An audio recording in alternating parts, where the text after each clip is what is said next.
une heure, la nuit est à vous sur Europe 1. Alors à vous de la colorer, de la pimenter, au gré de vos désirs, de vos émotions, de vos états d'âme. Vous avez entièrement carte blanche au 39 21. Vous y serez chaleureusement accueillis par Asiba et Julie, sous le regard bienveillant de Philippe Chartier qui réalise l'émission.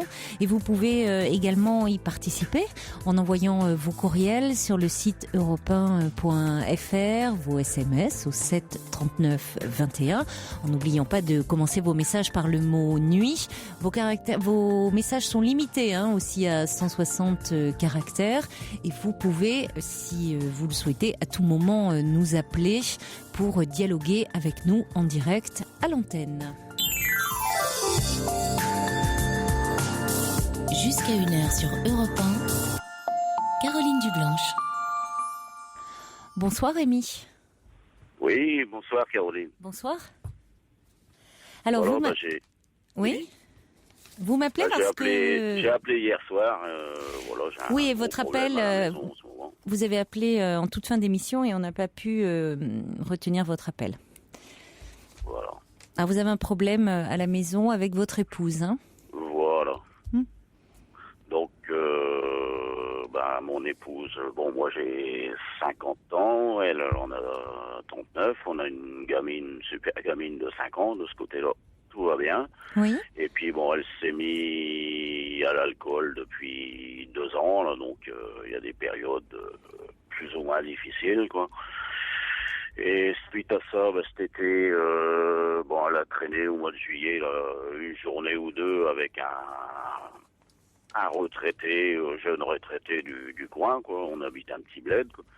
Et puis, ils ont été dans les bistrots, ils ont fait une java, elle s'est fait remarquer, et puis ça a jasé sur son compte. Évidemment, vu qu'elle est à la campagne, oui. les rumeurs vont pas, quoi. Oui. Et suite à ça, elle a eu, il y a des gars qui ont commencé à rôder autour de la maison, lui faire des propositions, tout ça. Donc elle a eu peur. Ça c'était au mois d'octobre. Elle a eu peur.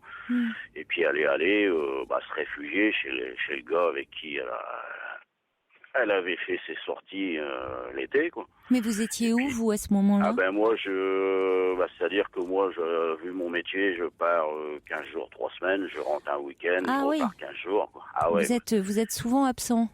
Ah oui. Ouais. Oui. D'accord. Voilà. D'accord. Et puis donc, au bout d'un mois qu'elle était là, ce qui devait arriver arriva. Ils ont couché ensemble, quoi. Je l'ai pas su tout de suite. C'est même lui un jour qui me l'a dit. Il m'a dit il faut qu'on arrête de se voir. Je suis amoureux d'elle. J'ai dit bon. Il m'a dit ouais, on a couché ensemble. J'ai dit bon. Moi je suis assez libre là-dessus, quoi. J'ai dit tant que c'est juste sexuel, qu'elle s'accroche pas, c'est pas grave. Vous avez dérapé, c'est pas un souci, quoi. Et après je suis rentré à la maison et puis le soir je lui ai dit, il m'a dit non, c'est pas vrai, il a dit ça pour foutre la merde entre nous, c'est pas vrai. Et puis ça c'était on va dire mi-novembre, quoi. Et puis une dizaine de jours après, elle m'appelle tout affolée, il a pété les plombs, il a tout cassé chez lui, j'ai eu le temps de prendre la gamine et me sauver. Donc elle est venue me retrouver, j'étais à 2 heures de là, quoi. Et puis ils sont venus avec moi, je finissais la semaine et je rentrais la fin de semaine, donc elle est venue avec moi. Et puis le gars il a pas arrêté de la harceler au téléphone, lui laisser des messages. Sur une nuit on a eu 50 messages, quoi. Et puis elle me disait ouais, il dit qu'il est amoureux de moi, etc. Moi j'ai dit écoute, si vous n'avez pas couché ensemble, il n'y a pas de raison. Et puis le vendredi, en rentrant, j'ai dit écoute, c'est simple, maintenant tu l'appelles et puis tu lui demandes pourquoi il m'a dit ça alors que c'était pas vrai, mais tu laisses le haut-parleur du téléphone que j'entende sa réponse. Et puis là, elle a dit non, si c'est vrai, il a raison, on a fait. Si ça s'arrête là, moi c'est pas un problème. Et puis par contre, alors on a passé des fêtes, c'était l'horreur parce que il n'y a plus moyen qu'elle fasse l'amour, quoi. Elle a un blocage, quoi. Alors qu'avant, elle était, on va dire... Depuis toute cette histoire. Depuis toute cette histoire, voilà. Alors qu'avant, elle était, on va dire, plutôt chaude. Et puis là, plein de bonnes intentions, quoi. Et puis, arrivée au lit, où elle commence, et puis au bout de 5 minutes, elle dit, c'est pas la peine, ça marchera pas. Et puis, lui, dans l'intervalle, un jour, c'est un gars qui picole pas mal, quoi, donc de temps en temps, il pète les plombs, et puis il appelle les gens au téléphone, et puis il sait que je suis toujours sur la route, quoi. Il m'appelle, et puis il me dit, ouais, de toute façon, on peut plus la toucher, ni toi, ni moi, je sais, depuis le viol. Alors là, je dis quoi, le viol? Alors elle me dit, ouais, apparemment, elle était chez lui, toute seule un après-midi. Lui, apparemment, il faisait une sieste. Et puis, un pote à lui, un gars pas très fréquentable non plus, certainement, qui l'aurait violée chez lui. Alors... et c'est cet homme qui vous en parle? Voilà. Et donc, j'ai posé la question à ma femme, bien sûr. J'ai dit, tiens, il m'a encore dit un truc. Oh, alors, à ma femme, bien sûr, non, c'est pas vrai, il continue de raconter des conneries, tout ça. Bon. Et puis, quelque temps après, elle m'a dit, ouais, si c'est vrai, il m'a juste proposé de sortir avec lui, mais j'ai pas voulu. Bon, mais moi, j'étais pas convaincu. Quelques jours plus tard, elle m'a avoué, elle dit, si, il a essayé de m'embrasser, il a essayé de me toucher, mais bon, j'ai repoussé, puis Qui? De qui parle-t-elle? Le copain du gars chez qui elle était, quoi. Et ça n'a pas réveillé cet homme qui dormait soi-disant non. Oui, c'est quand même, il dormait, il a le sommeil lourd, hein. J'ai l'impression, mais enfin... il avait bu, il s'était alcoolisé.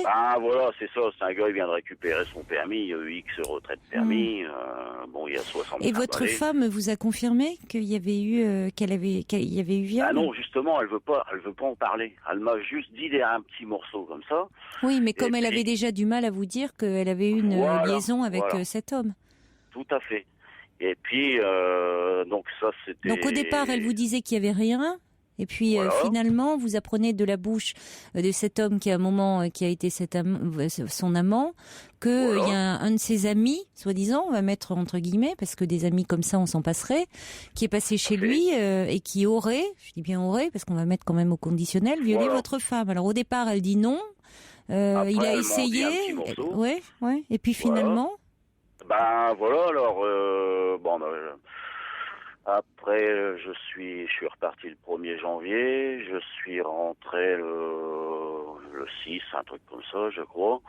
Et puis pareil, plein de bonnes intentions le week-end. Et puis vendredi soir est passé, samedi soir est passé, dimanche soir est passé. Je suis reparti que le mardi. Et puis le lundi soir, pareil, miette.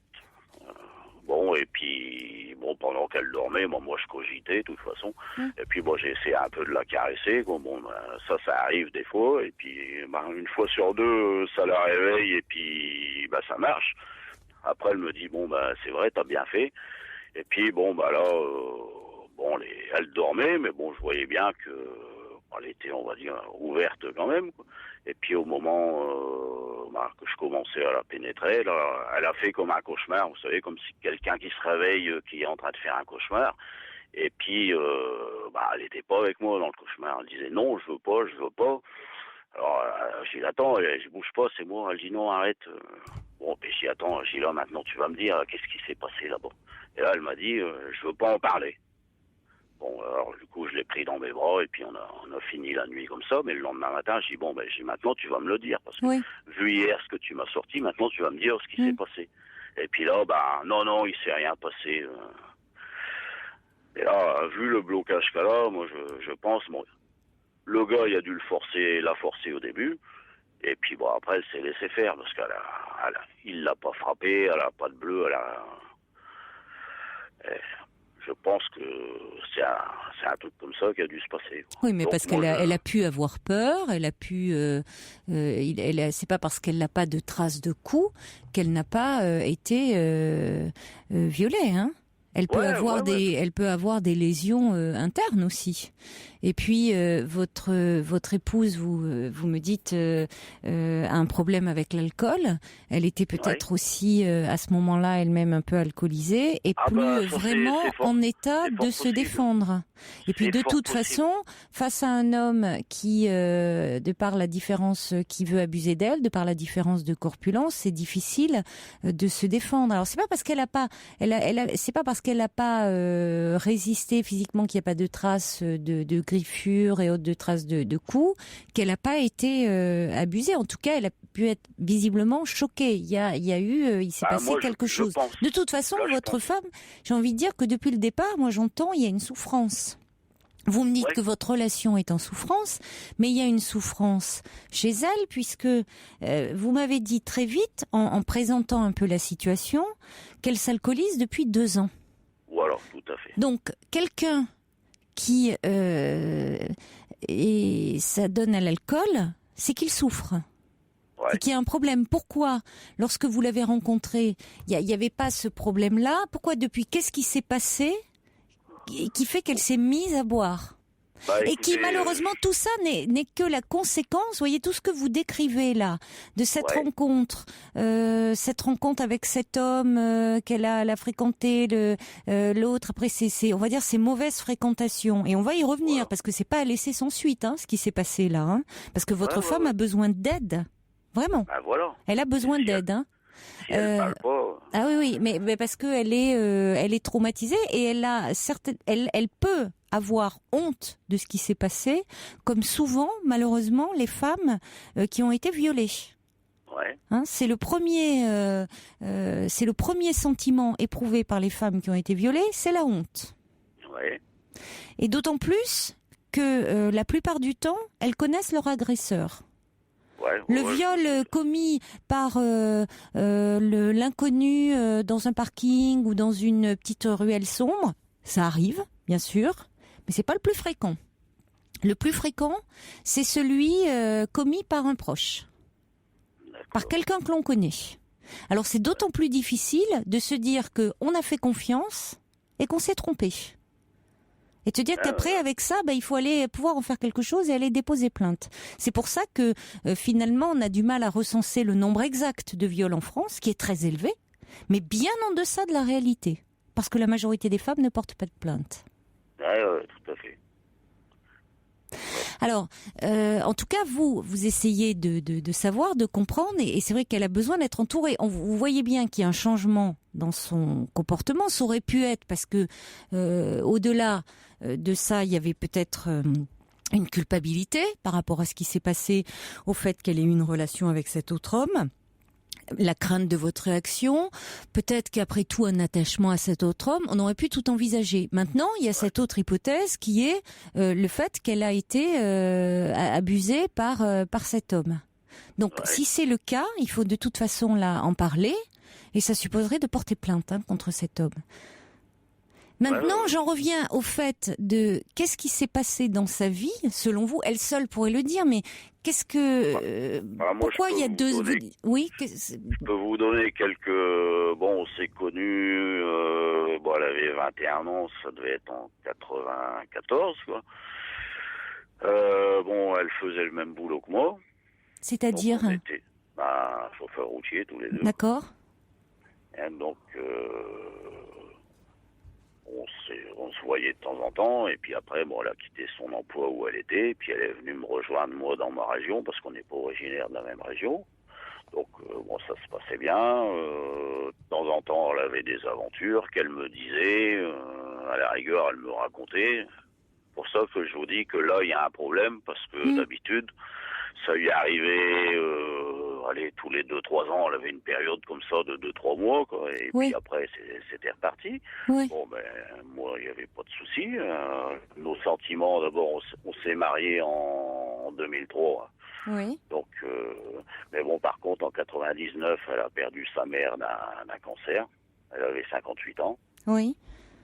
Et donc, elle a une sœur, quoi. On a eu, parce parce qu'en plus on était à notre compte, on s'est pris le dépôt de bilan d'un gros client en 99, pareil la même année, on s'est pris un impayé phénoménal, donc on a mis des années à s'en mettre. Bon, elle a fait un genre de dépression, elle a été un peu suivie par un psychiatre. Oui, oui. Bon, ça n'a pas donné grand-chose parce que je pense que pareil, ou le gars n'était pas compétent. Enfin, elle a pas parlé, quoi. Oui, elle a du mal à parler. Ouais. Voilà. Et puis bon son père, c'est pareil, c'est un gars qui pourrait bien bosseur, tout ça, mais bon, il s'est pas vraiment occupé de ses enfants. Bon, il y avait pas le temps. Et puis bon. Pas mal sur la boisson aussi. Oui. Et moi, je crois qu'elle a un problème par rapport à son père. Elle a toujours voulu plaire à son père parce que son père, je pense qu'il voulait un garçon. Bon, elle a une sœur qui est plus vieille, mais le deuxième, il aurait pensé avoir un garçon. Donc, elle a fait un métier d'homme un peu pour son père. Oui. Et lui, ça, il l'a jamais compris, il l'a jamais vu comme ça. Et puis en plus maintenant, sa frangine, ils ont repris un commerce avec son mari, ça marche super bien, donc maintenant c'est eux les dieux. Et puis nous, vu la mésaventure qu'on s'est pris avec un dépôt de bilan d'un client, alors, nous on est un peu des cons maintenant, quoi. Donc ça, quelque part, ça doit la travailler aussi, quoi. Moi, je pense qu'il y a beaucoup il y a beaucoup de problèmes de fond, de son histoire à elle, qui ne sont pas réglés.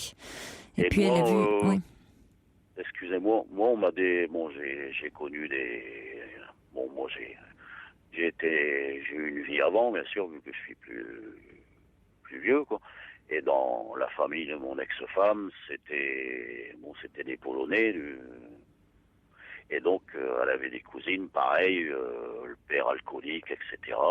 Et il y en avait une, c'est pareil, par rapport au traumatisme qu'elle avait eu avec son père,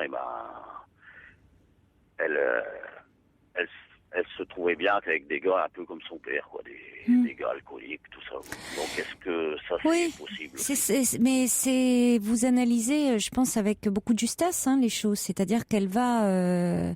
vous, en plus, vous n'êtes pas là. C'est problématique.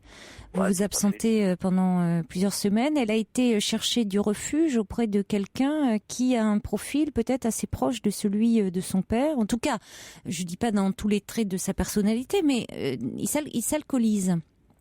Avec tous les dangers que ça comporte, puisque elle-même a ce rapport-là à l'alcool.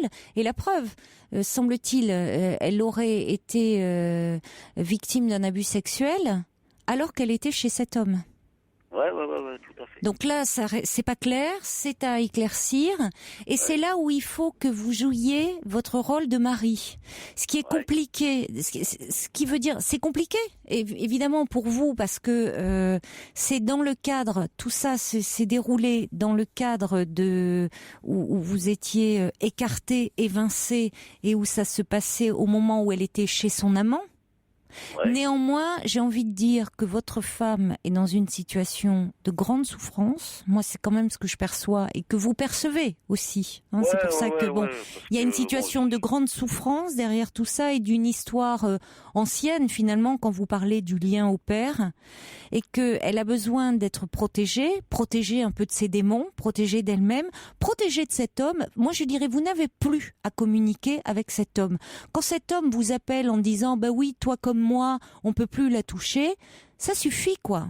Vous n'avez pas à faire trio dans cette relation. Voilà, surtout qu'en plus, c'est quand même chez cet homme que ça s'est passé. C'est pas clair. Qu'est-ce qu'il faisait, lui? Qu'est-ce qu'il foutait? Enfin, je suis désolée, mais puisque, étant donné que votre femme ne parle pas, que s'est-il réellement passé? Est-ce que lui était présent? Il était présent. Alors, il dit qu'il dormait. Est-ce qu'il dormait vraiment? Vous voyez, on peut pas savoir. Donc, moi, je dirais... Je sais, parce qu'il y a tellement... Les gens sont tellement bizarres, des fois. Alors, vous voyez, suite à... mais enfin, attention. Merde depuis des mois, là. la semaine dernière, il y a un mec on habite en plein champ, on n'a pas de voisins, on a une petite maison en plein champ. Oui, mais c'est flippant pour elle. Elle était dans la cour, il y a un mec qui passe en bagnole, il ralentit. En plus, tout au bout de notre route, c'est un cul-de-sac, donc on vient pas là par hasard, quoi. Une bagnole qui ralentit, elle fait demi-tour, et le gars s'arrête devant la maison. Alors, elle était dans la cour, elle lui dit vous cherchez quelque chose? Alors lui, il lui dit non, vous cherchez quelqu'un. Elle dit pardon? Il dit ouais, vous cherchez quelqu'un. Non, elle va dire vous cherchez un mec. Alors elle dit mais ça va pas, non, mais... Et ce gars-là il est revenu 2-3 jours après. Et là, là, elle était en colère, elle n'a pas eu peur de lui, elle l'a envoyé chier, mais le gars lui a dit ouais, je sais, de toute façon, ton mari n'est jamais là, tout le monde le sait, ça se dit dans tous les bistrots, t'es une pute, carrément, textuellement, t'es plus avec un tel, donc son amant, je le sais, et c'est pas la peine que tu ramènes ta gueule, de toute façon, ton mari n'est jamais là. Oui, mais moi, vous voyez, je te trouve... c'est odieux, évidemment, mais c'est angoissant. Ouais, je ne veux pas... moi, ce que j'entends, c'est qu'il y a quand même du danger. Ouais. Parce que votre femme est seule et donc vulnérable. Dans un lieu où les rumeurs vont bon train, où on lui a construit une réputation terrible, vous l'avez dit, la pute... Voilà, c'est ça. C'est-à-dire, alors malheureusement, et tout découle de son problème avec l'alcool, qui fait qu'elle est totalement vulnérable, où elle peut plus répondre de ses actes, comme ça peut arriver quand on est sous l'empire de l'alcool, et où malheureusement des personnes vont profiter de cet état de faiblesse. Et on sait jusqu'à quel point. Et ça peut aller jusqu'au viol. Donc, cet homme qui a débarqué là. Ça s'est arrêté aux insultes, c'est odieux, mais il est reparti. Mais enfin, vous voyez, des virées nocturnes qui peuvent mal finir parce qu'on la sait seule, Bon, donc moi, votre femme, je trouve qu'il y a une notion de danger. Voilà, et qu'il faudrait quand même là qu'il y ait. Alors, je me demande même si rester dans ce bled, comme vous l'appelez, est approprié. Parce qu'elle est avec votre petite fille. Dans ma région d'origine où elle est venue me rejoindre. Mais déjà, moi je pense qu'il faudrait quand même le signaler aux gendarmes. Et puis de toute façon, moi à mon avis, il ne faut pas qu'elle reste seule. Hein. Vous n'étant pas là, elle est à la merci de... Là, ça peut être de l'intimidation d'un pauvre type, il n'y a pas d'autre mot, qui est venu comme ça. Mais on ne sait jamais jusqu'où la bêtise... et parfois des soirées alcoolisées, jusqu'où ça peut aller. Tout à fait, attention, pourtant on est un petit bled, on est à la campagne. Ça veut rien dire, campagne, ville ou autre, vous savez, Moi je suis surpris, voir la racaille qu'il y a, les cas sociaux, tout ça, alors qu'on est en pleine campagne, je m'en suis aperçu. Mais vous savez, la bêtise, on la rencontre partout, et de la violence, il y en a partout. Bon, donc votre femme, elle a besoin. Déjà, il faut quand même, à mon avis, il faudrait que vous en parliez.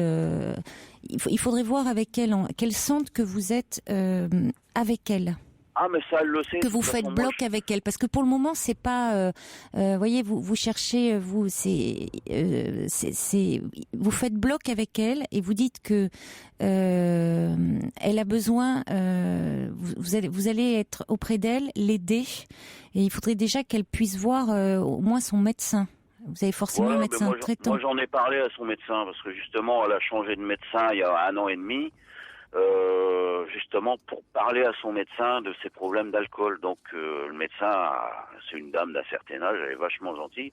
L'autre fois, je l'ai appelée et tout de suite, elle m'a pris au téléphone. J'ai dit, écoutez, non, ça va pas, elle a replongé, quoi. Ah, merde, je croyais que c'était fini. Je vais expliquer le topo un peu, quoi. D'accord. Bon, est-ce que vous pourriez aller voir avec votre femme ce médecin? Bien sûr, et ma femme, je l'ai pas contrariée, mais on a rendez-vous lundi avec un sexologue. C'est peut-être pas non, c'est pas la priorité. Mais vu qu'elle veut y aller, j'ai dit si tu veux, on va y aller. Ouais, je sais bien. Franchement, Rémi, c'est pas la priorité, là, de faire l'amour. Là, c'est bon. J'entends bien. Vous êtes un peu frustré, mais votre femme, elle a besoin d'aide. Elle est dans une profonde détresse, et il y a quelque chose, elle a besoin d'un thérapeute, elle aurait déjà besoin qu'on s'occupe de son problème d'alcool, donc c'est pas le sexologue qui va s'en occuper. Bah, tout à fait. Et le sexologue, non, là il y aurait besoin de médecins, qui l'oriente vers un spécialiste par rapport aux problèmes d'alcool, et surtout qu'il y ait une plainte auprès des gendarmes. Hein. Ouais, bah ça fera que la deuxième en 2 mois de temps, quoi. Non mais attendez, c'est grave. L'autre c'était pour harcèlement. Bah, oui, mais vous vous rendez compte, on est un cran au-dessus là. Ah ouais, tout à fait. Ouais, et votre petite fille, elle est avec sa mère pendant tout ce temps? Ouais. Qu'est-ce qui se passe quand sa mère, elle est à droite, à gauche? Elle est où, votre petite fille? Eh ben, quand elle était là-bas, ils avaient leur chambre à part, et je pense qu'elle allait rejoindre l'autre une fois que la petite dormait, quoi. Ouais, mais où elle était, la petite, pendant tout ce temps? Vous voyez, enfin, tout ça, ça pose question. Et puis la petite, elle est pas conne, vous voyez. On était dans ma région d'origine. J'ai toujours ma maison, moi, pour les fêtes. Et j'ai un oncle qui habite à côté, qui est en retraite, qui venait me faire l'électricité. Je suis en train de retaper ma maison. Et donc, le 2 janvier, elle est allée souhaiter la bonne année chez mon oncle avec la petite. Et puis, j'avais dit, écoute, apporte-lui une bouteille et puis t'apportes une fleur à sa femme, quoi. Donc, c'est ce qu'ils ont fait. Donc, le lundi, impeccable. Et puis, moi, j'étais reparti le 1er janvier au soir. Donc, je repassais dans l'autre sens le mardi midi. Et puis, j'ai bien vu qu'elle voulait manger avec moi. J'ai écoute, là, j'ai pas le temps. Venez me rejoindre à une demi-heure de là, sur la route. Il y a une friterie, on mangera là. Alors, elle était super contente et tout. Et puis finalement, elle était en retard par rapport à moi, mais 5 minutes. Elle m'a téléphoné en m'engueulant. Ouais, je fais ce que je peux. Il y a des travaux sur la route. J'y attends, calme-toi, je t'ai rien demandé. Mais elle était bien énervée. Donc, j'en ai déduit qu'elle avait picolé. Et quand elle est partie fumer une cigarette dehors, j'ai demandé à la petite, j'ai dit, maman, elle a bu? Elle me dit, ouais, elle a bu. J'ai dit, qu'est-ce qu'elle a bu? Du Ricard. J'ai dit, non, du Ricard, il n'y en a plus. Elle dit, si, on en a acheté hier. J'ai dit, ouais, vous avez acheté une bouteille pour mon oncle. Alors elle me dit, non, on en a acheté 2. Non, mais ça va pas du tout, là. Alors, je dis à ma femme, t'as picolé? Alors elle me dit non, j'y attends, je le vois bien. Et puis quand je suis revenu, parce que là je montais sur l'Allemagne, quand je suis revenu le mercredi, là je suis repassé, puis après je les reprenais avec moi et je les ramenais chez nous, pour que la petite reprenne l'école. Et alors Rémi, j'ai trouvé le ticket je vais être très clair avec vous là. Oui. Là ça relève du signalement. Du signalement? Ouais, d'un signalement. Pour? Parce que votre fille, elle est en danger. Ouais. C'est-à-dire que là, on vous entend, ça relève d'un signalement auprès des services sociaux. Ouais. Une petite fille qui dit, oui, maman, effectivement, elle a bu, elle a du Ricard, et puis maman, elle est à droite à gauche, elle est avec des hommes et autres. C'est du signalement pour un enfant qui est en danger. Ouais. Donc vous êtes le père. Alors, donc il faut et vous avez aussi le devoir de, vous avez le devoir de protéger aussi votre enfant. Donc à un moment, il va falloir que tout ça rentre dans l'ordre. Et c'est pas un sexologue qui va faire rentrer les choses dans l'ordre. Ça je le sais. D'accord. Donc si vous voulez, là il est grand temps. Ouais. Maintenant que si vous voulez, ça se règle sur un plan médical. C'est-à-dire que ce problème d'alcool soit sérieusement pris en charge. Ouais. Que vous trouviez. Je sais que c'est compliqué parce que c'est votre boulot, vous êtes sur la route, mais que tant que votre femme s'alcoolisera, et donc que son alcoolisme, parce que c'est son alcoolisme qui l'amène aussi à à avoir ces comportements-là, c'est-à-dire à être comme ça à droite, à gauche, et qu'il y a une petite fille, non mais bien sûr, et qu'il y a une petite fille, eh bien il vaut mieux que cette petite fille, elle soit en attendant placée. Ça peut être chez des membres de la famille, parce que sinon, vous êtes à la merci d'un signalement en disant que cet enfant est en danger. Parce qu'elle est en danger, de fait. On ne laisse pas une enfant comme ça, avec un parent qui n'est plus en état de s'en occuper et de la protéger. Parce que quand votre femme était chez cet homme, qu'il y avait cet autre homme qui aurait abusé d'elle. Après tout, cet autre homme aurait pu aussi s'en prendre à votre petite fille. Ah ouais, je suis d'accord avec vous. Bon, théoriquement... Donc il est grand temps d'agir. Ouais. Et moi, je lui ai dit, j'ai dit, attention, si on repart chez moi, si tu continues à traîner les bistrots, tout ça, tu vas avoir les mêmes problèmes que tu as ici. Non, mais là, c'est même pas de dire, si vous voulez, il y a d'un côté maintenant, c'est au niveau du médecin, il faut en parler, il faut faire quelque chose. Donc ça peut être de demander soit elle accepte de se soigner. Visiblement, c'est bien. Vous voyez, elle était prête. C'est plutôt constructif. Elle était prête à faire une démarche de soins. Quand vous lui avez parlé de sexologue. Si ce n'est que, je dirais que c'est pas le bon thérapeute pour le moment, parce qu'on est dans une situation d'urgence. Ouais. Donc, ce qui est très constructif, c'est que votre femme, elle est dans une grande souffrance et il y a une part de lucidité chez elle puisqu'elle accepte d'être dans une démarche d'aide. Donc, déjà, ça passe par le médecin, votre médecin traitant, et qui va orienter vers un service spécialisé, peut-être vers une hospitalisation, et qu'il va falloir vous, puisque vous ne pouvez pas être là pour prendre le relais, vous occuper de votre petite fille, la confier à ce moment-là à quelqu'un de votre famille. Mais en tout cas, le temps que votre femme puisse se soigner, parce que c'est de cet ordre-là, il ne faut pas que votre petite fille reste seule avec sa mère. Sa mère n'est pas en état actuellement de s'occuper d'elle. Elle n'est pas en état de s'occuper d'elle-même. Comment voulez-vous qu'elle s'occupe de sa fille ? Donc il est grand temps d'agir là. Alors bon, là, depuis le 1er janvier, elle n'a pas touché une goutte. Et là, je vois que ça va bien. Mais attendez, on ne se sèvre pas comme ça. Rémi, j'ai l'impression que vous n'entendez pas. Hein. Il y a urgence. Ouais. D'accord ? Vous êtes responsable par rapport à votre enfant. Ouais. Vous êtes à la merci que quelqu'un fasse un signalement. Ça, justement, on en a discuté déjà, et ça, elle a peur de ça. Elle est réaliste. Par moment, je me dis qu'elle est plus réaliste que vous. Ah ouais. Par moment, ça va impeccable. Oui, mais Rémi, là, il est grand temps de bouger. Ah, tout à fait, je suis d'accord avec vous. Alors, le rendez-vous avec le sexologue, on annule. Voilà. Et vous prenez en urgence rendez-vous avec votre médecin traitant et qui vous oriente vers le centre hospitalier le plus proche où on prendra en charge dans le service d'alcoolologie. Voilà, parce que c'est pas votre médecin traitant seul qui pourra prendre en charge l'addiction de votre épouse. Tout à fait. Mais il faut vraiment en parler là. La petite, elle ira chez sa sœur et puis... Oui, c'est important. Il faut qu'elle soit protégée, votre petite fille, parce que c'est grave de laisser cet enfant dans ce contexte-là. C'est son avenir qui est en jeu aussi à votre petite fille. Ne l'oubliez pas. Donc il faut vraiment là jouer votre rôle, et de mari et de père. Bon courage et donnez-nous de vos nouvelles. Je compte sur vous. C'est gentil de m'avoir écouté et puis vous m'avez mis les idées en face des trous. Bon, tant mieux. Donc à bientôt. À bientôt, merci. Au revoir, Rémi. Au revoir.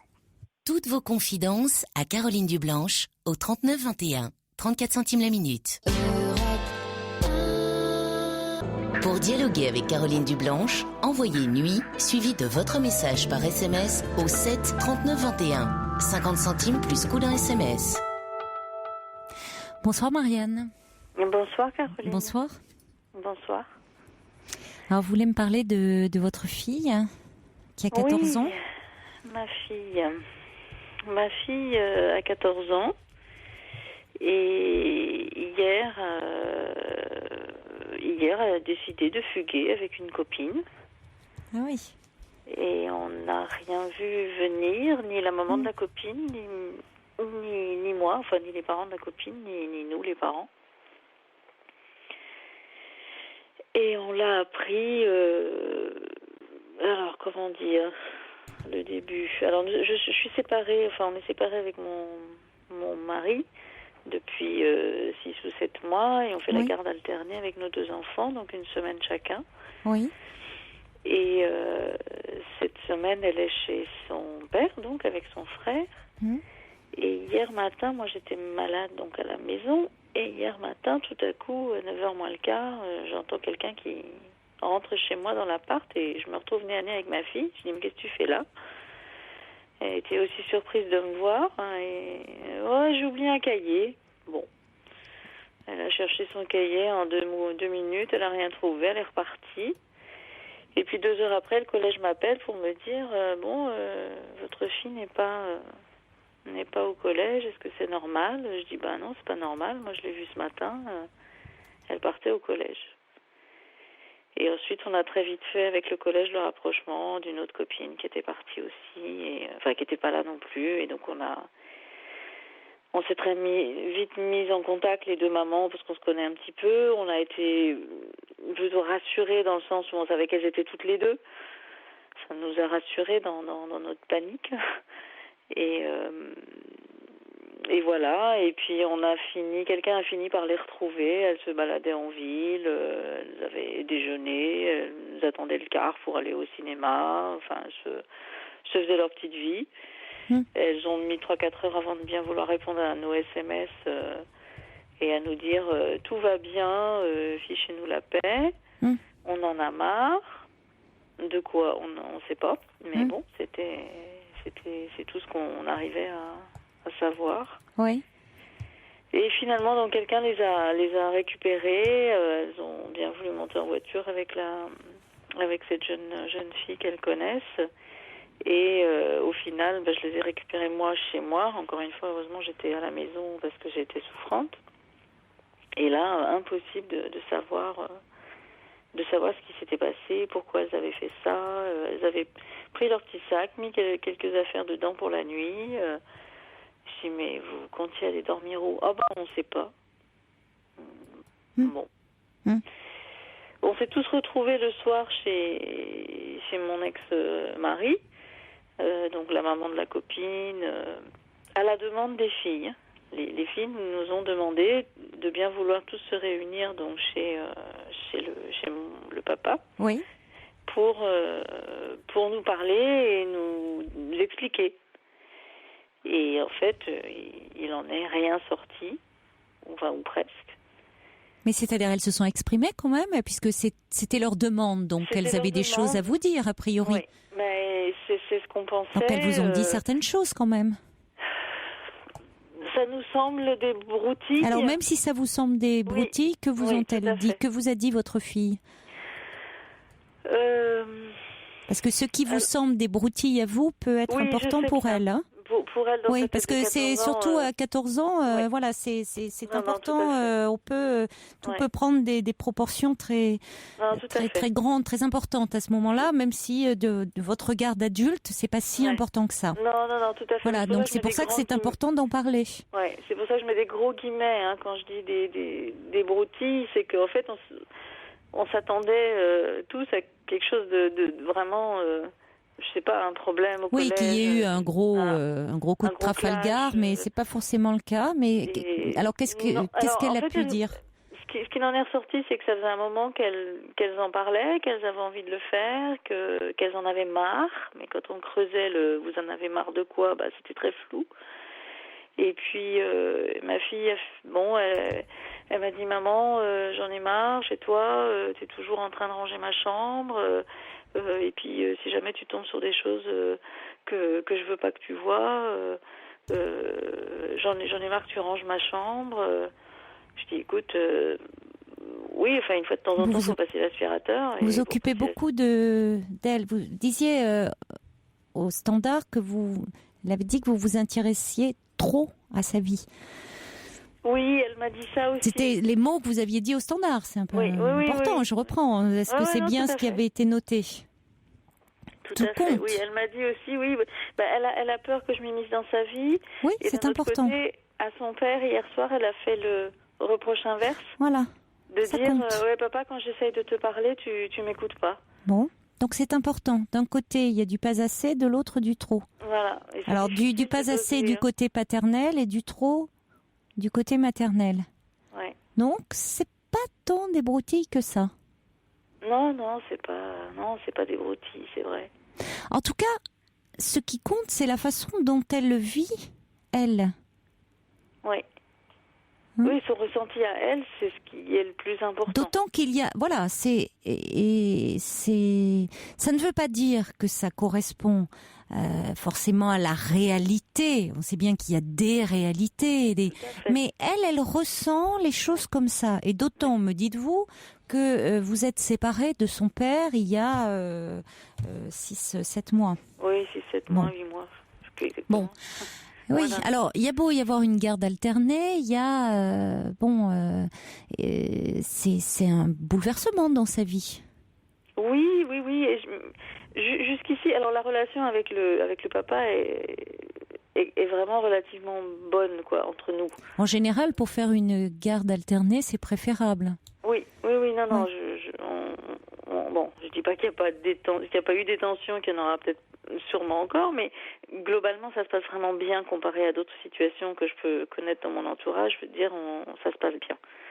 Il n'y a pas à se plaindre. Et les enfants le sentent aussi. Donc, je pense que ça les aide aussi à vivre la situation. Malheureusement, les divorces, ça c'est quasiment banalisé. Donc, 3 copains sur 4, les parents sont divorcés. Donc, c'est devenu normal, quoi. Et jusqu'ici, je pense qu'ils le vivent bien. En tout cas, il n'y a pas eu de grosses chutes au niveau des notes à l'école. Voilà, quoi. Alors, oui, non, c'est pas. Mais bon, c'est pas forcément que c'est. Voilà, c'est pas. C'est un événement. Pour vous, comme pour leur père, comme pour eux, qui évidemment chamboule leur vie. Et donc et de la même façon que c'est pas anodin qu'elles vous réunissent, presque qu'elles vous convoquent. Oui. J'utilise volontairement le mot convocation, mais chez votre ex-mari, parce que ça a donné lieu à cet échange. Oui, non, tout à fait. Donc, et d'ailleurs, mon ex-mari, il n'est pas encore mon ex-mari, ça c'est pour la semaine prochaine, mais officiellement. Oui. Mais effectivement, le papa l'a dit aussi hier soir, à un moment donné, il a dit, écoutez, vous nous avez convoqués, parce que je le ressens comme ça. Oui. Il dit, vous nous avez convoqués, mais maintenant, il faut nous donner des billes.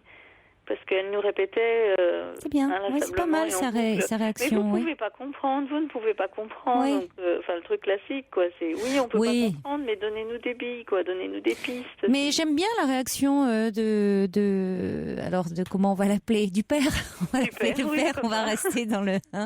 Mais oui, parce que il veut à la fois, comme vous l'avez été, à l'écoute, passer ce moment de frayeur que vous avez dû avoir, parce que en même temps attentif. À l'écoute, et puis en même temps, pas vous laisser non plus trop mener, c'est-à-dire dire, reprendre votre rôle de parent et en disant, ok, c'est bien beau, mais le côté, on entend ce que vous dites, mais on n'est pas. Donnez-nous des billes, des gages de, vous avez quand même fugué, c'est quand même transgressé quelque chose. Et ça a un sens. Fugué, il y a dans ce passage à l'acte, il y a quelque chose qu'on n'arrive pas à dire. Donc c'est bien après qu'elles aient pu poser un peu des mots là-dessus. Parce que c'est quand même toujours à prendre en considération, une fugue. Même si c'est une fugue de quelques heures, on déambule comme ça avec une copine, c'est très féminin, la fugue. Les filles fuguent plus que les garçons, mais c'est pas banalisé, C'est quand même l'expression d'un mal-être, de quelque chose qui peut pas se dire autrement. Ouais, et en même temps, j'ai quelque part, moi, et je l'ai un peu dit hier soir, parce que il y avait pas grand-chose qui sortait d'elle. En même temps, la maman de la copine était très bavarde et elle laissait pas beaucoup d'espace. Bref. Et à un moment donné, je leur ai dit, j'ai dit, écoutez, j'ai quasiment l'impression quelque part que vous avez eu comme un caprice, quoi. Et parce que dans un des SMS qu'elle m'a envoyé, elle me dit mais arrêtez, lâchez-nous. C'est comme quand on va en ville le samedi après-midi et qu'on fait les boutiques. Alors ça peut être une façon de minimiser ce qu'elles avaient fait parce qu'elles se sentaient peut-être pas très fières après coup. Pour autant, caprice, c'est attention aux mots. J'ai envie de dire parce que caprice, ça fait un peu, c'est le côté enfant et c'est un âge où on n'a plus envie d'être considéré comme des enfants. Et moi, j'ai envie de vous dire qu'une fugue, c'est quand même pas banalisé. C'est quand même si c'est quelques heures. Non, même si c'est comme ça, c'est quand même l'expression d'un mal-être. Et comme le dit Zoé, là, qui envoie un petit message, qui dit, elle vous alerte. Il y a quand même un appel, et elle l'ajoute, c'est une chance. Oui, parce que, ce faisant, ça a donné l'occasion d'un échange. Il y a Sergio qui dit, tiens, divorce la semaine prochaine, c'est peut-être pas un hasard cette fugue, et c'est peut-être lié. C'est-à-dire que, oui, comme si le fait de vous rassembler, là... Elle connaît pas la date, elle ne sait pas. Ouais, enfin, est-ce qu'elle a pas entendu? En tout cas, il y a quand même bon, dans cette séparation, est-ce quoi, l'espoir secret de vous rassembler, de vous réunir autour d'elle, vous avez pu vous réunir autour d'elle, parler d'elle. Il y a Brigitte qui dit, en tout cas, là, elle a réussi à s'exprimer. Elle ajoute, attention, la chambre, c'est vraiment le territoire réservé des ados. C'est peut-être aussi ce que vous dit votre fille. 14 ans, c'est l'âge vraiment de l'intimité. Attention à l'intrusion. C'est-à-dire, ils le perçoivent. Vraiment, ils sont ils protègent farouchement leur intimité. Et c'est vrai qu'ils sont très extrêmement pudiques, et la chambre, c'est vraiment la tanière, la tanière. Donc elle passe l'aspirateur ou elle le passe pas. Tant pis, c'est sa chambre. Elle respecte évidemment dans le reste de la maison ou de l'appartement ça parce que elle vit chez vous, mais sa chambre, c'est sa tanière. Oui, tout ça je le sais. Et je lui ai dit, j'ai dit oui, je sais, je sais que voilà, c'est ta chambre, tu veux pas que je dérange tes choses. Moi j'appelle ça ranger, elle appelle ça déranger. Vous ne rangez plus sa chambre. Donc, la seule chose, j'ai dit, écoute, à ma décharge, ma chère fille, il y avait du monde qui venait, et notamment mon ex-belle-famille, qui venait dimanche pour la première fois voir où j'habitais, et donc où les enfants passaient aussi la moitié de leur temps. J'ai dit donc, oui, donc j'ai nettoyé un peu plus que d'habitude, et oui, voilà, j'ai ramassé les chaussettes qui traînaient par terre, et j'ai mis les papiers à la poubelle. Vous lui demandez de le faire, éventuellement. Et ouais, mais c'était pas la semaine, c'était pas sa semaine avec moi.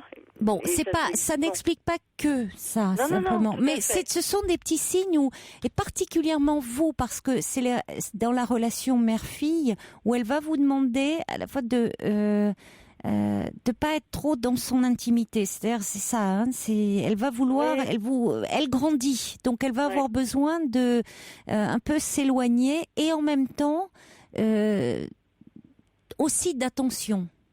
C'est-à-dire, c'est ce qu'elle dit à son père, c'est-à-dire de pas qu'on fasse pas les choses à sa place, qu'on décide pas pour elle, mais aussi qu'on puisse lui accorder du temps et l'écouter. Donc, il va falloir que son père entende cela, qu'elle a besoin quand même qu'on l'écoute davantage.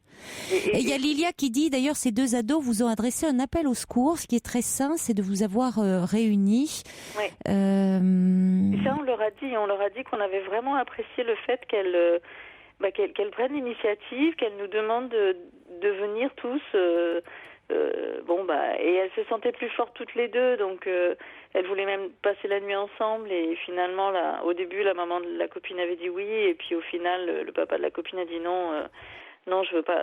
C'est pas qu'il voulait pas qu'elle reste dormir avec ma fille, mais il dit non. Il s'est quand même passé quelque chose de grave. Je veux qu'elle rentre à la maison. On a besoin de se retrouver aussi en famille. Mais on leur a vraiment tout dit.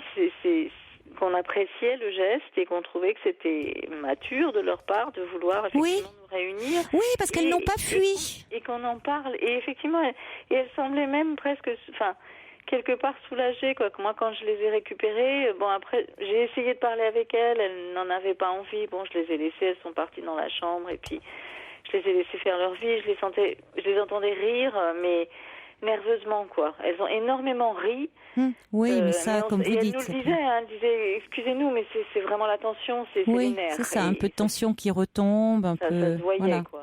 Oui, un peu de gêne, un peu de... Mais elles n'ont pas fui, puisque, on peut en parler, elles se sont pas enfermées dans un mutisme, ce qui aurait été plus préoccupant. Oui. Il y a eu un espace ouvert et vous leur avez aussi donné la possibilité, c'est-à-dire que vous avez donné votre point de vue, c'est-à-dire vous n'alliez pas non plus les féliciter de leur fugue, mais c'est-à-dire vous avez été à l'écoute, compréhensif et en même temps, vous comme le père disait, attention, on me donne des billes quand même maintenant, mais ça veut dire qu'il faut être attentif et puis être attentif là dans les semaines qui vont suivre, et puis pouvoir dire bon, c'est compliqué, peut-être qu'effectivement je me rends pas compte de certaines choses, mais de toute façon, si tu as le sentiment de peut-être pas toujours être écouté ou pas entendu ou pas, il y a aussi, on a entendu ce que tu voulais nous dire, et puis il y a peut-être aussi la possibilité, si tu le souhaites, d'aller en parler à quelqu'un d'extérieur, parce que parfois on parle mieux à quelqu'un d'extérieur qu'à ses parents. Lui faire la proposition. Oui, c'est ce que je pense. C'est effectivement ce que je veux faire ce week-end, puisque moi je la récupère vendredi soir. Enfin, je les récupère le fils aussi. Mais effectivement, je me suis dit, je vais lui proposer. Après, hier, quand j'ai appelé, j'étais vraiment sous le coup de l'émotion, et toute la journée avait été quand même hyper tendue, stressante. Elles n'ont pas eu conscience, en fait, parce qu'on a appelé la police, on a prévenu la police, on savait pas. Oui, bien sûr. Il faut leur dire que vous avez eu peur. Elles ont dit, mais pourquoi vous appelez la police? Oui, mais parce que pourquoi t'as appelé mes copains, mes copines? Je dis, mais on vous aime, et c'est normal pour les parents d'être inquiets. Oui. Et puis alors elle me dit, oui, mais papa, il m'a envoyé des messages, il était en colère. Oui, mais c'est important. Oui, mais sa colère, c'était de l'inquiétude. Voilà, et c'est très important de leur avoir dit ça, parce que ça montre que, en disant, vous avez très bien fait de leur dire ça. Ça veut dire que vous les aimez, et que appeler la police, c'est aussi vous jouez votre rôle de parent, vous protégez. Vous protégez, c'est ça. C'est-à-dire que là, elles n'étaient pas en cours, alors qu'elles devaient être en cours. Si elles ne sont pas en cours, il y a notion de danger. Or, votre rôle de parent, c'est à ce moment-là d'alerter les autorités pour lancer des recherches et qu'elles soient protégées. Et elles se sentent protégées. Ça veut dire qu'elles comptent aussi pour vous. Vous leur rappelez l'amour que vous avez pour elles, et que vous faites votre rôle de parent, fixer des limites et protéger. Et on en a particulièrement besoin quand on est adolescent. Mais il y a un livre peut-être... que moi que j'aime beaucoup, qui est écrit par le pédopsychiatre Xavier Pomereau, qui travaille beaucoup avec les adolescents. Alors les adolescents qui vont très mal, mais il a écrit un livre qui s'appelle Ado en vrac et mère en vrille, qui est paru chez Albin Michel, qui pourra peut-être vous donner des pistes, même si c'est des situations cliniques souvent un peu difficiles, assez complexes. Ça peut, dans ces situations complexes, aider dans des situations parfois moins difficiles. Merci en tout cas de votre confiance, Marianne. Au revoir. Est-ce que je peux juste une dernière chose, parce que j'ai un petit souci. J'ai l'impression que mon mari, lui, enfin mon ex-mari, enfin mon futur ex-mari, a déjà tourné la page de cet épisode. De quel épisode? De ce qui s'est passé hier. Oh, mais ça, vous ne pouvez pas savoir, C'est pas, vous ne pouvez pas dire ça. Dès qu'on les a eu retrouvés hier, et donc j'ai été prévenue par la maman de la copine que ça y est, on les a récupérés, etc. J'ai cru que, c'est curieux parce que j'ai cru que vous alliez me dire tourner la page de votre séparation, moi. Mais... Oui, ça il l'a déjà fait depuis longtemps, lui. Et lui, il est heureux, mais ça c'est encore. Vous pensez, oui, mais c'est ça.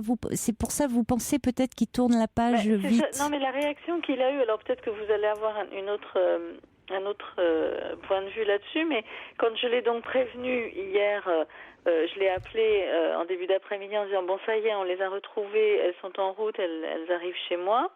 Lui, il a dit ok, c'est plus la peine que je vienne chez toi. Je fais demi-tour et je retourne au boulot. Et au final, après, il l'a appelé, sa fille, et il a dit comme c'est la semaine de garde chez moi, il faut que tu rentres chez moi, parce que si jamais la police vient, il faut que tu sois chez moi parce que tu es sous ma responsabilité cette semaine.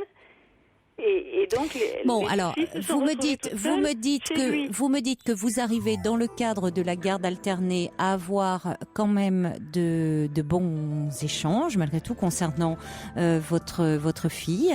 Donc, vous pouvez aussi lui dire, en vous incluant dans le package, que elle vous reprochait d'être dans le trop, lui dans le pas assez, que cet épisode...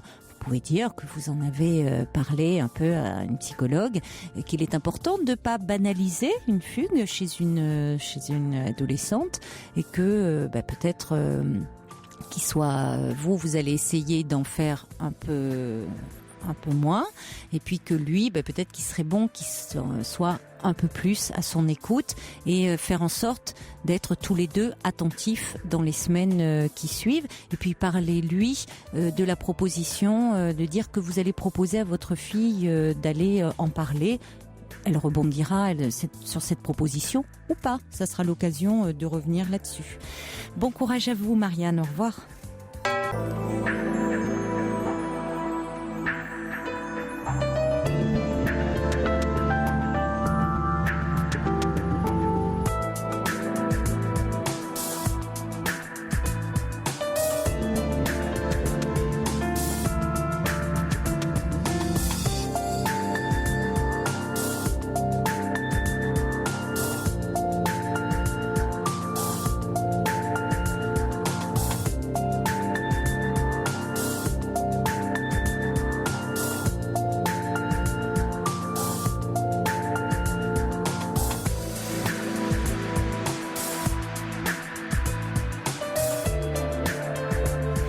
La nuit continue sur Europe 1 avec tous vos témoignages au 39 21. Vous pouvez également participer à l'émission en envoyant vos courriels sur le site europe1.fr ou vos messages au 7 39 21 en les commençant par le mot nuit.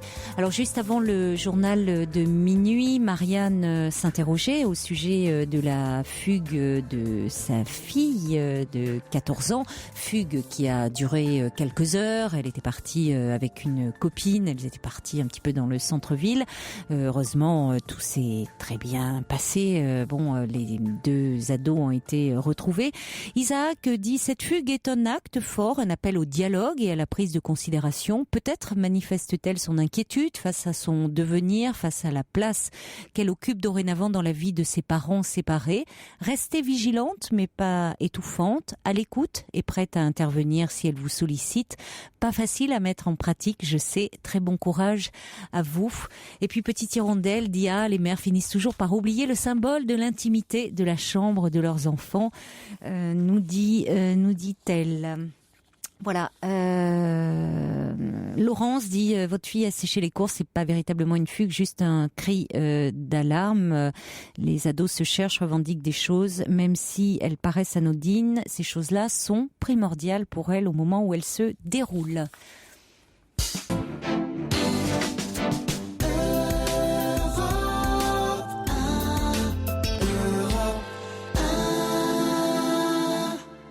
Bonsoir Yann.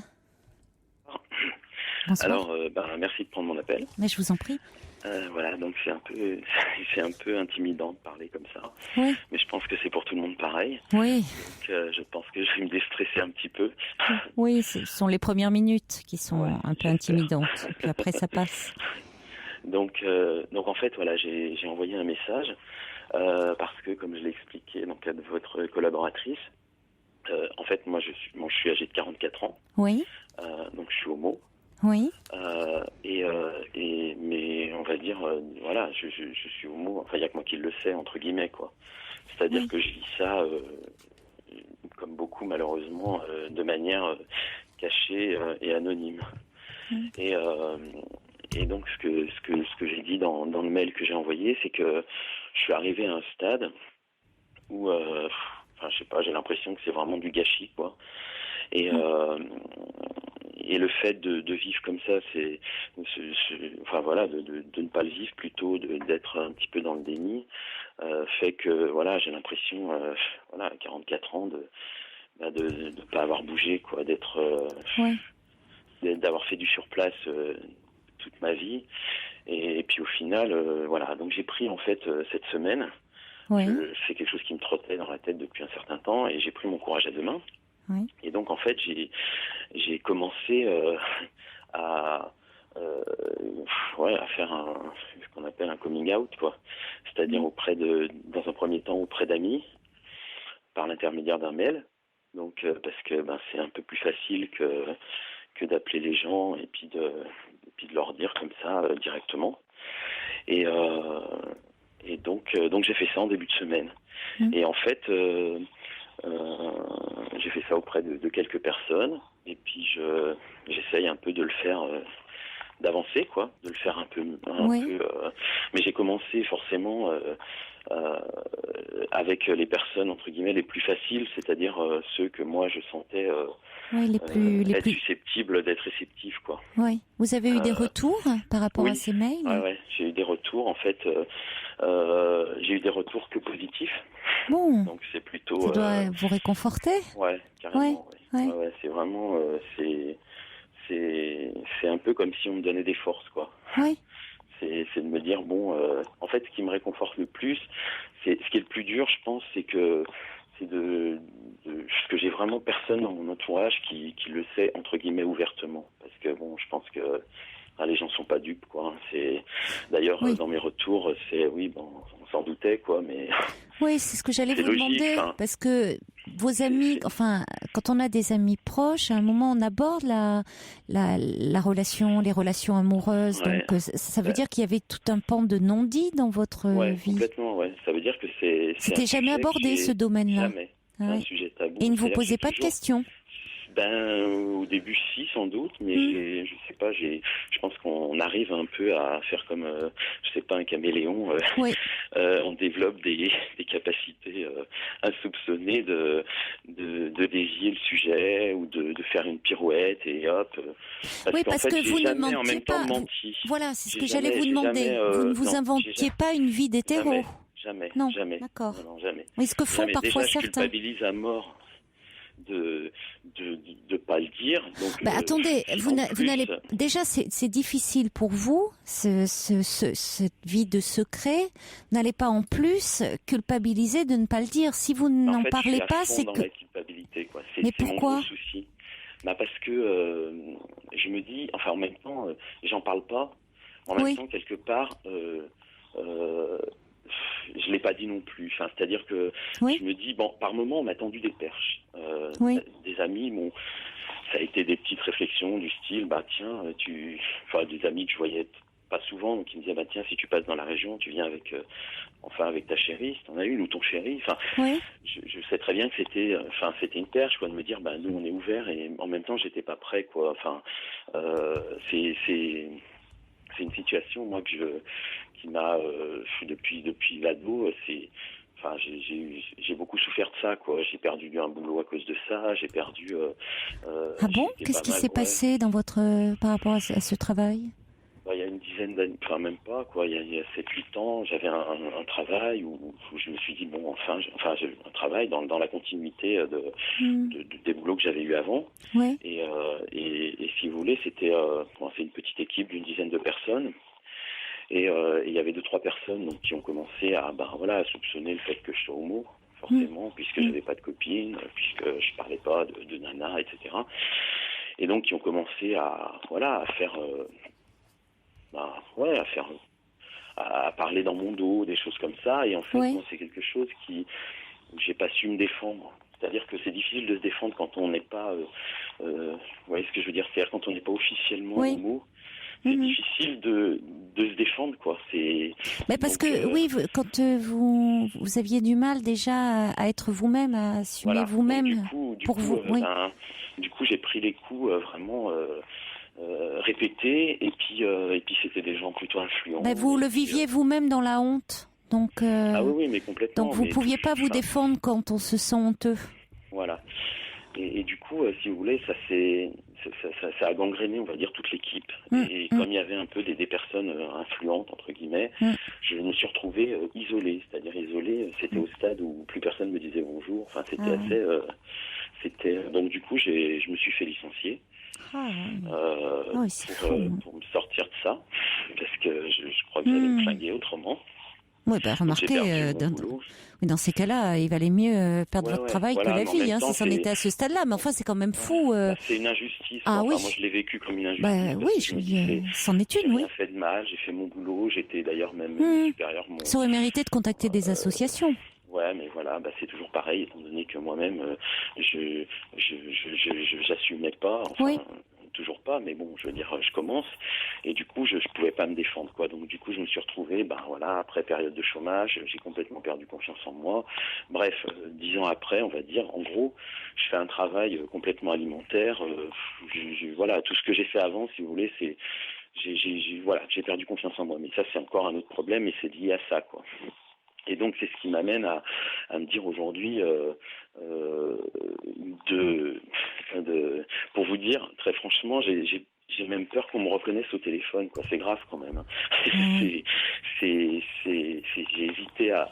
Non, vous avez peur, il y a de la honte, quoi. Il y a de la honte. C'est-à-dire que je me dis, parce que même dans le boulot que j'ai actuellement, j'ai de temps en temps une petite réflexion, mais comme c'est une entreprise où il y a 1000 salariés, ça passe, pour l'instant ça passe. Donc j'arrive à m'en... Pourquoi, selon vous, ça vient de qu'est-ce qui...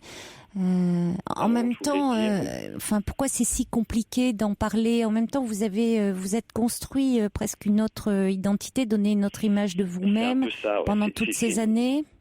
C'est un peu ce qui me dérange, c'est-à-dire que maintenant, ce qui est dur d'en parler, pour moi, c'est de me dire que j'ai l'impression d'avoir trahi les gens avec qui j'étais, c'est-à-dire le fait de ne pas leur dire. Et en même temps, d'un autre côté, je me dis c'est quand même hallucinant que je doive dire moi je suis homo. Mais c'est ce que j'allais vous dire. C'est super dur. Il s'agit pas de trahison. Attendez, dans la vie, on se présente pas. Vous voyez, au moment où vous dites ça, je reçois un message de Cathy qui dit les hétéros ne se présentent pas comme tels. Donc pourquoi les homos s'y croient-ils obligés? Vous n'êtes pas obligé de vous présenter en disant je suis homosexuel. En tant qu'hétérosexuel, on ne dit pas je suis hétérosexuel. Non, mais tout à fait. On ne dit pas ça à ses parents. Papa et maman, je suis hétérosexuel. Tout ça parce que c'est ce qui est le plus communément admis. Voilà. Donc, en fait, si vous voulez, je pense que derrière le mot, je pense que derrière homosexuel, il y a sexuel, quoi. Je pense que c'est une connotation. Je pense qu'il y a quand même une connotation. Comme dans hétérosexuel, vous me direz. Voilà, ouais, tout à fait. Non, mais vous avez raison, c'est ce qui dérange. Il y a un côté. On imagine tout de suite, voilà. On imagine tout de suite. C'est tout à fait. Autant dans hétérosexuel, on ne se pose pas beaucoup moins la question de qu'est-ce qu'ils font de leur sexualité, autant dans homosexuel, il y a encore certaines personnes qui fantasment beaucoup sur la sexualité des homosexuels. Voilà. Comme vous dites, on imagine beaucoup de choses et toutes les turpitudes, alors que dans la vie amoureuse de deux hommes ou de deux femmes, il y a aussi des relations d'amour, de désir, tout ce qui peut se passer aussi entre deux êtres finalement. Mais c'est vrai qu'on se focalise beaucoup. Il y a une espèce de fascination autour de la sexualité. Et c'est peut-être ça aussi qui dérange. Mais vous voyez, je reçois un message de Brigitte qui dit: je comprends que vous souhaitiez plus de transparence, mais quand vous parliez de votre peur de trahir vos proches ou quoi, elle dit: mais foncièrement, vous n'avez aucun compte à rendre. Mais évidemment, bien sûr, mais le pire, c'est que je suis conscient de tout ça. C'est-à-dire que je serais capable de le dire à quelqu'un, de dire, mais écoute, mais voilà, quand ça s'applique à soi, je pense je pense que j'ai un passé, c'est-à-dire que je pense que j'ai tellement cumulé en moi quand j'avais 16 ans, en fait, quand ça a commencé, on va dire, quand j'ai commencé à m'apercevoir que j'étais attiré par les garçons et pas par les filles. Ça a été un choc parce qu'on est les premiers choqués, quoi. C'est-à-dire que si ça choque l'entourage, il faut savoir aussi que nous, on n'a pas envie d'être comme ça, quoi. Dans le sens où on comprend pas parce qu'on se sent déjà différent, quoi. Et du coup, moi, je l'ai super mal vécu parce que j'ai été vraiment agressé, c'est le terme, traité de PD, de pédale, tout ça, c'est dans les années 80, c'était, même un peu avant, c'était beaucoup moins, maintenant, je pense que il y a quand même, heureusement, les mentalités évoluent. Je vois les jeunes, je pense, d'aujourd'hui, sont beaucoup plus tolérants et discutent assez facilement et je pense que les choses avancent et tant mieux. Moi, c'était oui, ça encore bouge. une autre époque. Voilà. Ça bouge. Au moment de l'adolescence, ça reste compliqué parce que c'est un âge où on se cherche et aussi sur le plan de sa sexualité. Donc il peut y avoir encore des peurs et donc des réactions parfois de rejet assez agressives, assez violentes. Mais en général, après ça évolue. Les jeunes gens sont beaucoup plus ouverts par rapport à ces questions-là. Et la société dans son ensemble évolue, oui, voilà, et heureusement. Oui, et heureusement. Donc tant mieux. Bon. Même pour moi, j'en profiterai peut-être aussi. Mais oui, pardon.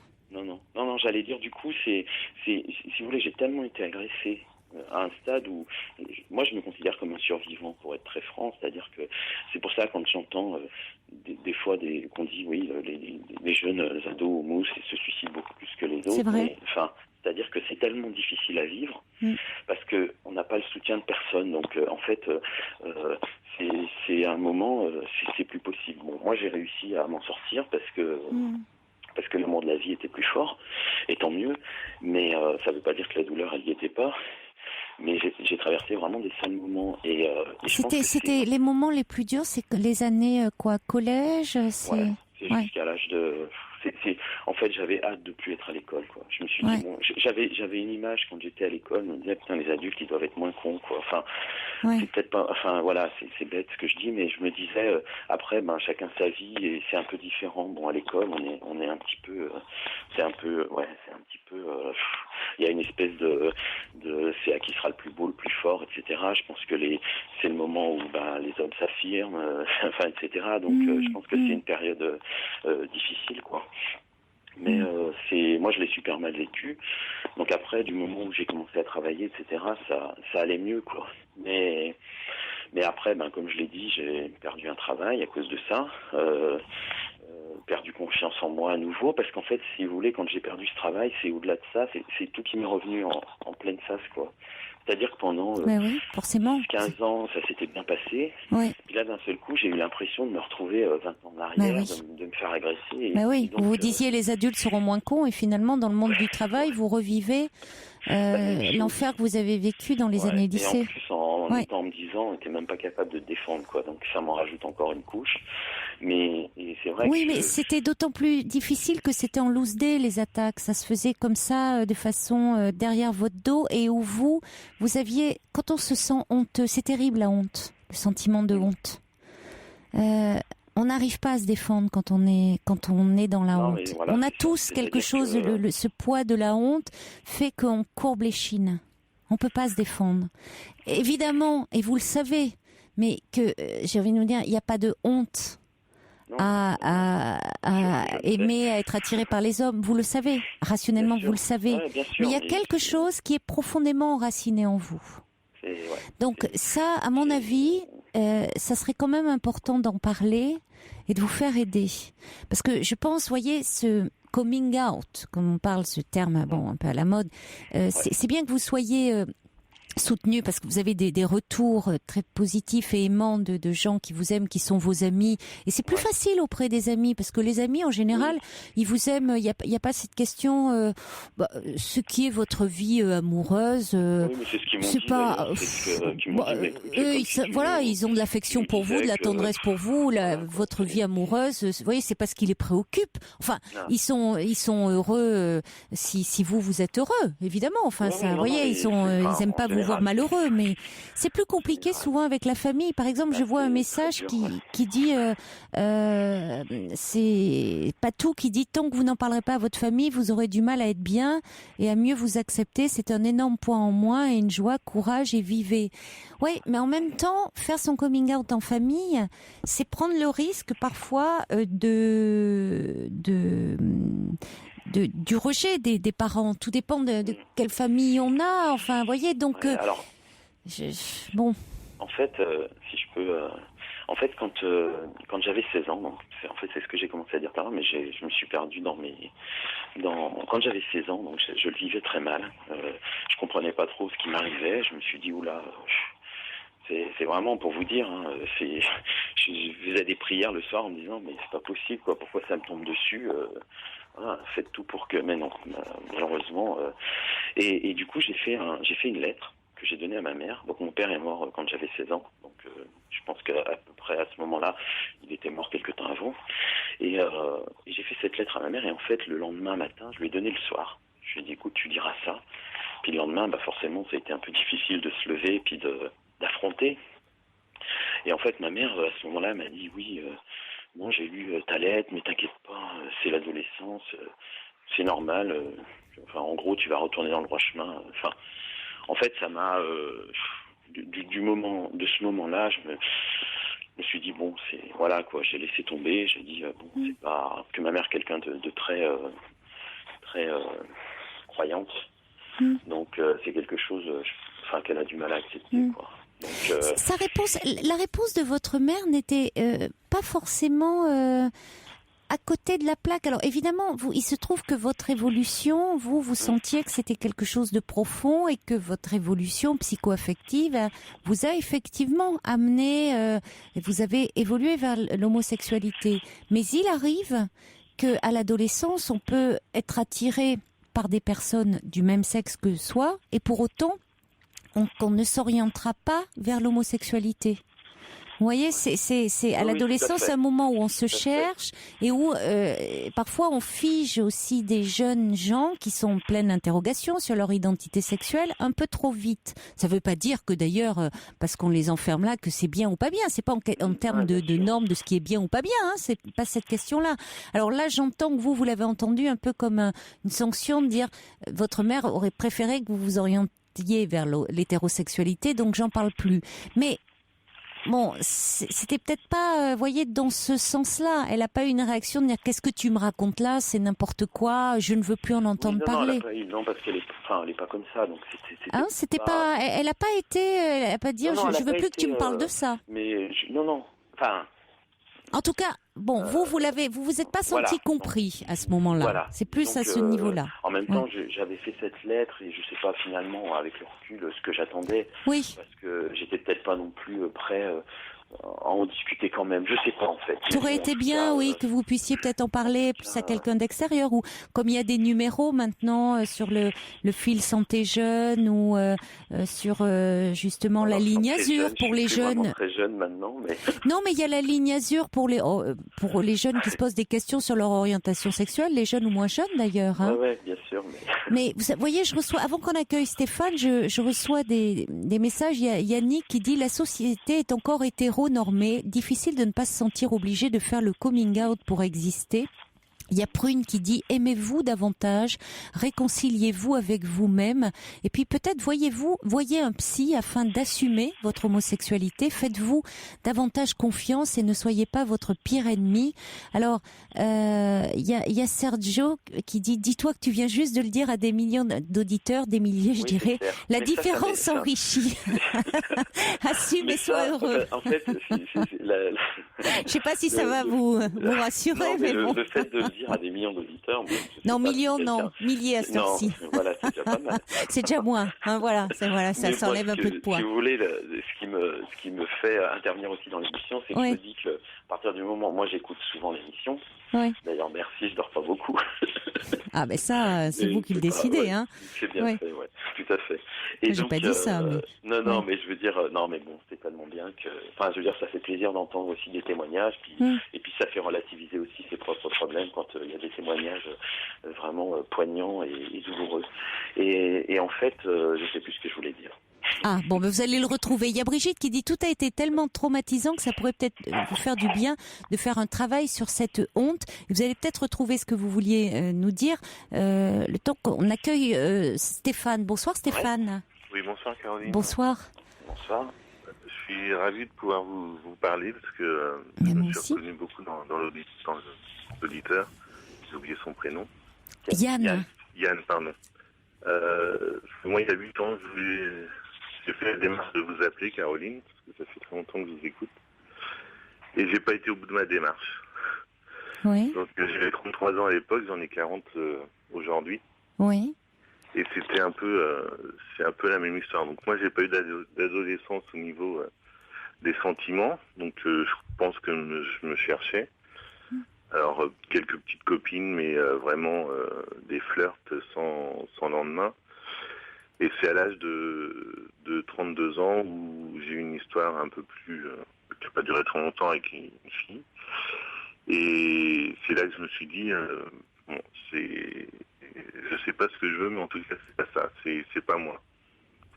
Donc, et après, parce que je pense, bon, depuis quelques années, j'ai travaillé sur moi tout seul, en voulant vous appeler, mais sans le faire. Et moi, c'est le mot coupable qui m'a un peu gêné dans le discours de Yann. Donc, bon, après, moi, c'est vrai que j'ai rencontré un garçon et ça fait 8 ans qu'on est ensemble. Donc, ça aide à avancer. Allô, vous m'entendez? Oui, on vous entend. C'est-à-dire qu'au départ, la liaison n'était pas très bonne. On entendait un mot sur deux. Donc, je sais pas, désolé. Vous appelez d'un portable, mais oui. Ouais. Et oui, c'est la honte et être coupable qui est gênant. Je l'ai toujours parce que bon, je l'ai dit au bout de quelques mois à un couple d'amis.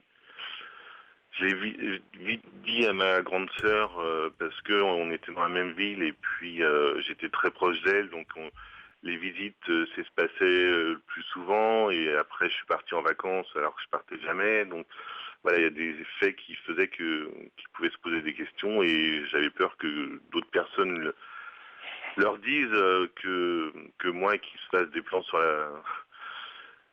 penser autre chose, donc j'ai dit assez rapidement au bout de 6-7 mois à ma famille, tout en disant, voilà, je leur dis, ils l'acceptent ou ils l'acceptent pas, je leur dis, voilà, c'était juste, c'est moi qui les prévienne, que ce soit pas les, quand dira-t-on, même si je suis dans une grande ville, malheureusement, le monde est petit, et voilà, mais bon, voilà, j'avais 33 ans, Yann en a 44 et par contre à mon travail, bon, quelques personnes le savent au bout de 10 ans, mais je l'ai jamais dit, c'est des sous-entendus et tout, mais bon, maintenant... Et qu'est-ce que vous auriez envie de dire alors à Yann au vu de votre expérience? Qu'il aille à sa vitesse et en fait pour moi je revendique rien du tout, voilà, on est à la cantine le midi, on n'est pas à compter qui est homo, qui est hétéro, c'est une vie perso. Voilà, après, bon, il peut y avoir des critiques et tout, mais bon, c'est vraiment, il faut pas le dire pour le dire, quoi. Je suis d'accord avec vous. Faut le dire aux personnes qui sont proches.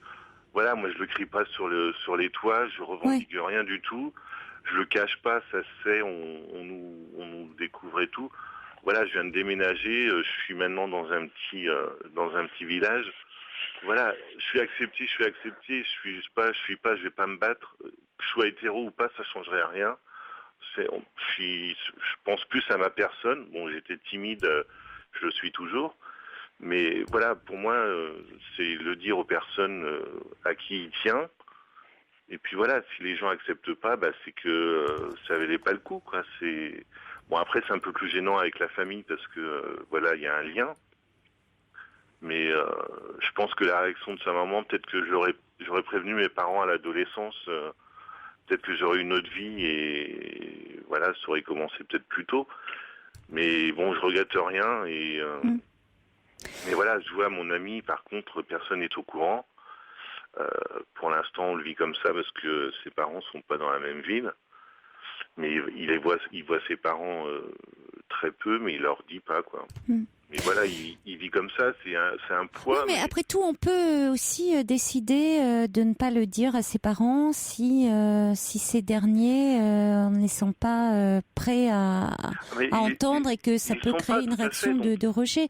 Là, je reçois un message. Pour une autre histoire, ça peut être un divorce, on le dit pas à ses parents, ou une séparation. Il y a plein de vies différentes et voilà, on n'est pas obligé de tout expliquer et tout. Bon, de sa vie. Alors bon, après ça peut être un peu compliqué parce que quand on est dans une relation où on a créé un lien et où on vit avec quelqu'un, ça veut dire que aussi on dissimule une partie de sa vie à ses parents. C'est-à-dire que, mais tant qu'on n'est pas dans une relation après tout stable, si on ne se sent pas prêt à en parler, parce que les parents, pense-t-on, ne sont pas eux-mêmes prêts à entendre, on n'est pas obligé, vous voyez, il n'y a pas d'obligation du coming out. Tout à fait, moi, pour moi, c'est pas une obligation, je lui oblige. Alors après, c'est différent parce qu'on souhaite présenter son compagnon et sa compagne, ça peut être une chose. Moi, c'était même pas ça, moi, ma démarche, c'était même pas présenter, c'était prévenir, voilà. Ma vie, je suis heureux, je suis bien dans ma vie, je vous préviens, ça sera pas quelqu'un d'autre qui vous dira pas la vérité ou déformera ma vie. Aujourd'hui, elle était comme ça, j'ai rencontré quelqu'un, je suis heureux avec lui, je vis avec lui. Voilà, vous l'acceptez pas. Après, mes parents m'ont pas rejeté, ils acceptent. Bon, ils auraient préféré que j'ai une femme et des enfants, il n'y a pas de souci de ce côté-là. Ouais. Mais bon, ils reçoivent. Merci en tout cas d'avoir pris la peine d'appeler. Stéphane, est-ce que vous avez, Yann, ça vous est revenu ce que vous vouliez nous dire ou pas Non, pas particulièrement, mais est-ce que vous voulez rebondir sur ce que disait Stéphane?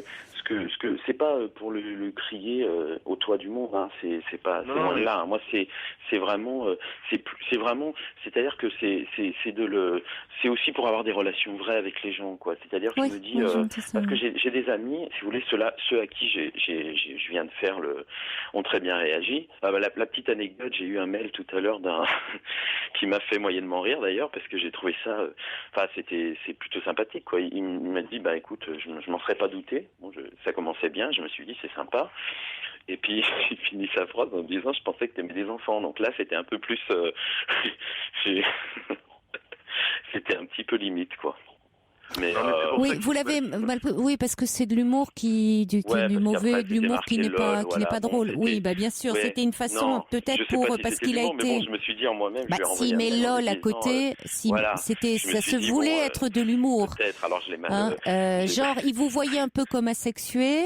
Comme on voit, il y a les enfants parfois asexués. Voilà. C'est un petit peu ça. Mon avis, c'est ça. Je pense que dans mon entourage. On vous voyait, je pense, asexué. Je pense qu'on me voit assez asexué. Les enfants ne sont pas asexués, Il y a une sexualité infantile. Pardon, je pense que si c'est des personnes proches et tout, ils comprennent. Alors, ils osent pas non plus, parce que mes amis, moi, je les connaissais depuis 20 ans. J'avais rien dit. Ils m'ont dit, mais on n'a pas osé. On se doutait un peu, mais on savait pas comment te le dire et tout. Et il faut pas que tu hésites à aller directement plus qu'un mail, parce que c'est hyper impersonnel, le mail. Mais c'est vrai que ça. Il n'y a pas d'échange, quoi. Il faut que tu échanges avec tes amis après, parce que. Alors en même temps, c'est vrai que je reçois un message et on va devoir conclure là-dessus, mais quelqu'un dit, n'oublions pas que la dépénalisation de l'homosexualité date seulement de 1981. Et quelqu'un dit Yann a vécu cette évolution-là. Compréhensible aussi qu'il y ait de la culpabilité. C'est vrai que en 68, la France adopte une classification de l'OMS, l'Organisation mondiale pour la santé, qui date de 65 et qui répertorie l'homosexualité parmi les maladies mentales. Et cette classification n'est abandonnée également qu'en 81 par le ministère de la Santé. On pourrait multiplier les exemples.